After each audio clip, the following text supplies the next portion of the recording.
ये बात हो रही है जम्मू कश्मीर इंतजामिया की, और जो सरकारी मुलाजमीन सरकारी रिहायशी क्वार्टरों में रहते थे और बिजली उन्हें फ्लैट रेट्स पर दी जा रही है। अब सरकार ने बाकायदा तौर पर 2013 के उस हुक्मनामे को मुस्तरद कर दिया, मनसूख कर दिया। अब नया हुक्मनामा जारी किया गया है। लेकिन इसके साथ साथ अगर हम जम्मू कश्मीर इंतजामिया की बात करेंगे तो साल 2019 के बाद जो कहा जा रहा है कि जम्मू कश्मीर के अंदर गुड गवर्नेंस लोगों को फराहम की जा रही है, लेकिन उसके बाद हमने देखा कि बहुत सारे ऐसे स्कैम सामने आए जिनमें सरफहरिस्त एसआई रिक्रूटमेंट, फायर सर्विस के अंदर जो रिक्रूटमेंट हुई है, और वो लोग काफ़ी देर से एहतजाज भी कर रहे हैं। लेकिन एसआई रिक्रूटमेंट के हवाले से अगर हम बात करेंगे तो ये मामला हाई कोर्ट पहुंचा है और हाई कोर्ट में कल इसकी समाअत भी हुई है। बिल्कुल, बहुत सारे लोग पुरुमीद थे कि शायद उन्हें राहत मिलेगी, दरख्वास्तें लेकर अदालत पहुंचे थे। लेकिन ये केस आपको याद होगा कि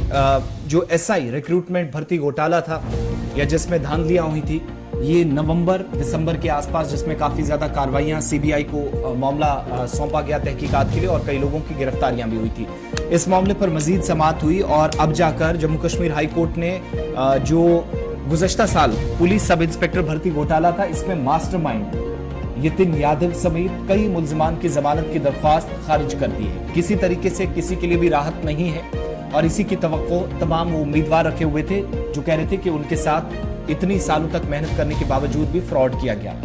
यादव उन लोगों में, उन 33 लोगों में शामिल था जिनको पिछले साल इस केस में चार्जशीट में शामिल किया गया था, जिनके नाम चार्जशीट में है। 33 नाम है। जस्टिस राजीव सेखरी यादव और दीगर की तरफ से दायर की गई एक दरख्वास्त की समाअत जम्मू कश्मीर और लद्दाख कॉमन हाई कोर्ट के अंदर हुई है, जिसमें आरपीसी की दफा 437 को भी भारत के आईन के आर्टिकल 226 के साथ पढ़ा गया, जिसमें सीआरपीसी की दफा 167(2) के लिहाज से जो कानूनी तौर जमानत दी जा सकती है उनकी तौसी की दरख्वास्त की गई थी। लेकिन इस बार क्या है कि जब दोबारा यतिन यादव अदालत पहुंचे कि उन्हें फिलहाल इसमें जमानत मिलनी चाहिए, लेकिन चूंकि मौजूदा केस जो है इसमें जो दरख्वास्त गुजार हैं 19/9/2022 को गिरफ्तार किया गया था। 12/11/2022 को यानी 60 दिन की कानूनी मुद्दत के अंदर चार्जशीट डाली गई और कई लोगों के नाम सामने आए जो तकरीबन 3 दर्जन के आसपास नाम बनते हैं। अब इन लोगों में से किसी एक को भी राहत नहीं मिली है। यतिन यादव दोबारा कोर्ट पहुंचे थे कि शायद इस केस में उन्हें राहत मिलेगी, वो जमानत पर जाएंगे, लेकिन अदालत ने उन्हें सिरे से मना कर दिया है, खारिज कर दी गई है उनकी अर्जी। इस पर मजीद डिटेल्स रहते हैं। केस में अभी तक पेशरफ्त क्या क्या हुई है फैसल रियाज कि ये कल से लेकर अभी तक तकरीबन सितंबर अक्टूबर के बाद जब से गिरफ्तारियां पहले 6 लोगों की, फिर 7 लोगों की, फिर इसमें एक एएसआई भी गिरफ्तार हुआ, बीएसएफ के कुछ बड़े लोगों के नाम सामने आए, एक एक करके मामलात आगे बढ़ते रहे। तकरीबन इन 6 से 7 महीनों के दौरान कहां तक बात पहुंची है और तवक्कुआत अब यहां से क्या है कि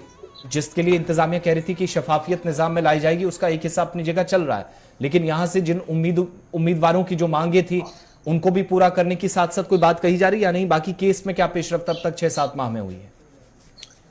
देखिए, बिल्कुल, जब हम केस की बात करते हैं तो केस की इन्वेस्टिगेशन सीबीआई कर रही है और अच्छी खासी पेशरफ्त इस वक्त देखने को मिल रही है। हालांकि जिस खबर पे हम इस वक्त तबसरा कर रहे हैं, ये पिटीशन दायर की थी उन लोगों ने जिनके खिलाफ ऑलरेडी चार्जशीट फाइल किया गया है नवंबर के महीने में, और इन्होंने डिफॉल्ट बेल मांगी थी। और आपको पता होगा कि डिफॉल्ट बेल उस टाइम दे दिया अगर सिक्योरिटी एजेंसीज फेल हो जाती है 90 दिन के अंदर अंदर सबूत पेश करने में, तो फिर एक्यूज जो होते हैं उनको ये बेल मिल जाती है। लेकिन आपको याद होगा कि 60 दिनों के अंदर अंदर ही जो है इस पर चार्जशीट भी लगा था और आप उस चीज को जो है हाई कोर्ट ने एंटरटेन नहीं किया है। उन्होंने कहा, जज ने कहा है कि जो आप पिटीशन दायर की गई है कि आप हमें बेल दीजिए, तो बेल की जो अगर पास मंजर है तो वो 90 दिन की इन्वेस्टिगेशन जब फेल हो जाती थी, लेकिन जो एजेंसी है उन्होंने 7 दिनों के अंदर ही आप पे चार्जशीट फाइल किया है, तो इसके लिए ये जो आपकी पिटीशन दायर है उसको डिसमिस किया गया, उसको कहा गया कि इसमें कोई जवाजत नहीं है। और इससे पहले भी जो एडिशनल ऑडिटर जनरल है उनकी तरफ से भी आर्ग्यू किया गया था कि चार्जशीट जो है फाइल हो चुका है, इन्वेस्टिगेशन इन लोगों के खिलाफ जो है कंप्लीट हो गया। अब आधे कुछ लोगों के खिलाफ अभी इन्वेस्टिगेशन चल रही है, तो इससे ये जस्टिफाई नहीं होता है कि जिनके खिलाफ कंप्लीट इन्वेस्टिगेशन हो गया इनको भी बेल दी जाए। तो जज ने बाकायदा तौर पर यही हुक्म दिया है कि इन्वेस्टिगेशन कंप्लीट हो गई है, तो इससे कोई अब जवाब नहीं बनता है, किसी तरह की कोई जो है रसाई नहीं मिलेगी कि जो कि इस पे एक्यूज है जिनके खिलाफ चार्जशीट ऑलरेडी फाइल किया गया है। तो इसी बेसिस पे जज ने जो है ये जो मास्टरमाइंड था इस स्कैम के पीछे यतिन यादव, उसके साथ साथ जो बाकी लोगों ने पिटीशन दायर की कि हमें बेल दी जाए, उस एप्लीकेशन को जो है मुस्तरद किया है, कैंसिल किया है और कहा है कि जो इसके अलावा जो केस के हवाले बाकी पिटीशन बाकी जो है एप्लीकेशन आई है जो इस पे आए हैं कि जो मेरिट्रेक को जो कॉन्ट्रैक्ट दिया गया है उसमें भी कई इरेगुलरिटीज है। टाइम हाई जज की तरफ से इस पे कहा गया है कि इस अगर उसमें भी बेज़ाब्तगी अगर कोई सबूत सामने एजेंसी रखती है या कोई ऐसी दलाइल सामने रखती है तो उससे जो ऑलरेडी चार्जशीट फाइल किया गया है इन मुलजिमों पे उस पर खासा चेंज नहीं हो सकता। चार्जशीट फाइल हो गई हो जो है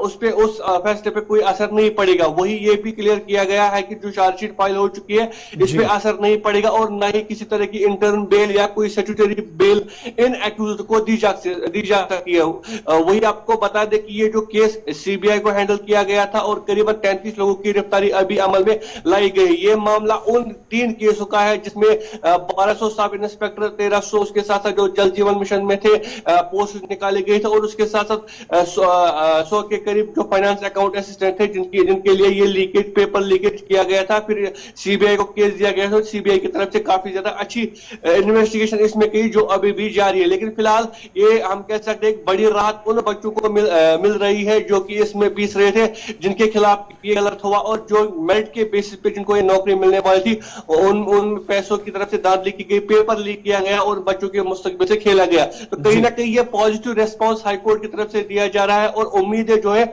आए रोज बढ़ती जा रही है उन बच्चों के जिनके साथ ये बड़ा गलत हुआ। और उम्मीद अभी भी उनकी तरफ से यही लगाए जा रहे हैं कि शायद जैसे ये केस कंप्लीट होगा तो हमको भी कोई राहत मिलेगी और नए तरीके से नए सिरे से इन पोस्टों को निकाला जाएगा ताकि हम एक बार फिर से मेहनत करके अपनी पोस्ट हासिल कर सके। लेकिन कहीं ना कहीं दुख अभी भी उनको भी हो रहा है कि जिन्होंने क्वालिफाई किया था तो कहीं ना कहीं पैसों की वजह से वो पीछे रह गए और मेरिट का कत्ल किया गया। तो कहीं ना कहीं हाईकोर्ट को भी अब लगता है हाईकोर्ट पे भी उम्मीद है ये है कि वो सख्त से सख्त सजा सुनाएंगे इन लोगों को जिन्होंने यहाँ के लोगों की एस्पिरेशन, बच्चों की एस्पिरेशन पे जो है इस तरीके से डाका डाला और उनके जज्बातों के साथ खेला बहुत शुक्रिया फैसल डिग्री और उनकी मेहनत के साथ खेला। ये वो केस है जो अब तक के सबसे बड़े 2 या 3 केसेस में आप कह सकते हैं, क्योंकि इसके साथ साथ हमने इससे पहले एक और केस भी देखा था जिसमें घोटाला हुआ, फिर नौजवान सड़कों पे आए और आज एक और मुतालबा उन नौजवानों का या उम्मीदवारों का है कि नए सिरे से इम्तिहानात न कराए जाएं या अगर चंद लोगों के नाम सामने आए तो उस गलती की सजा तमाम बच्चों को नहीं दी जानी चाहिए। बहरहाल हुकूमत ने इसके लिए कमेटियां भी बनाई और आर.के. गोयल को जिम्मेदारी दी जो दाखिला महकमे के अंदर काम भी कर रहे थे, तो तब भी कमेटी बनाकर साथ साथ तहकीकाती अमल को आगे बढ़ाया। बहरहाल इन 33 लोगों के जो इस केस में डायरेक्टली इन्वॉल्व थे किसी किस्म की कोई राहत नहीं है। जब अदालतों की बात अमीन हो रही है तो एक और केस जो कि कल ही अदालत में इंडियन एयरफोर्स के हवाले से भी पहुंचा।